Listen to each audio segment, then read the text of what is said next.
പ്രകൃതിയെ സ്നേഹിക്കേണ്ടത് നമ്മളുടെ എല്ലാവരുടെയും ഉത്തരവാദിത്തമാണ്. പ്രകൃതി സ്നേഹികളുടെ എണ്ണവും ദിനംപ്രതി വർദ്ധിച്ചു വരികയാണ്. ഈ ഒരു കാലഘട്ടത്തിൽ വളരെ ബുദ്ധിപൂർവ്വം ചെയ്യാൻ കഴിയുന്ന ഒരു ബിസിനസ് ആശയമാണ് പേപ്പർ പേന ബിസിനസ്.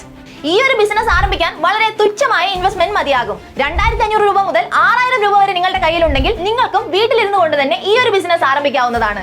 ഈ ബിസിനസ് ചെയ്യാൻ ആവശ്യമായ റോ മെറ്റീരിയൽസ് എന്താണെന്ന് നോക്കാം. ലളിതമായ യന്ത്രങ്ങൾ. ഇനി ഈ ഒരു ബിസിനസ്സിൽ നിന്ന് എത്ര രൂപയാണ് നമുക്ക് ലാഭം ലഭിക്കുന്നതെന്ന് നോക്കാം. ഒരു പേനയ്ക്ക് നിങ്ങൾക്ക് 4 രൂപ മുതൽ 8 രൂപ വരെ വില നിശ്ചയിക്കാവുന്നതാണ്. ഒരു ദിവസം 50 മുതൽ 100 പേന വരെ നിങ്ങൾ വിൽക്കുകയാണെങ്കിൽ 400 രൂപ മുതൽ 800 രൂപ വരെ നിങ്ങൾക്ക് പ്രതിദിനം ലാഭം ലഭിക്കുന്നു. ഈ ഒരു ബിസിനസ് ആരംഭിക്കുന്നതിനായി നിങ്ങൾ ചെറുകിട സംരംഭകരാണെങ്കിൽ നിങ്ങൾക്ക് ലൈസൻസുകളൊന്നും തന്നെ ആവശ്യമില്ല. പക്ഷേ കൈകൊണ്ട് നിർമ്മിച്ച ഉൽപ്പന്ന യൂണിറ്റുകളുമായി രജിസ്റ്റർ ചെയ്യാവുന്നതാണ്. ഈ ഒരു ബിസിനസ് ചെയ്യാൻ ആവശ്യമായ ഉപകരണങ്ങൾ എന്താണെന്ന് നോക്കാം. പാത്രം, മഷി റീഫില്ലുകൾ, അത് മാത്രമല്ല പച്ചക്കറി വിത്തുകൾ, തക്കാളി വിത്തോ ബീൻസ് വിത്തോ നമ്മൾ ആ ഒരു പേനയിനുള്ളിൽ നിക്ഷേപിക്കുകയാണെങ്കിൽ ഈ ഒരു പേന ഉപയോഗശേഷം വലിച്ചെറിയുമ്പോൾ അതൊരു ചെടിയായി മാറുകയും ചെയ്യുന്നു. അങ്ങനെ നമ്മുടെ പ്രകൃതിയെ നമുക്ക് കൂടുതൽ സംരക്ഷിക്കാനും കഴിയുന്നു.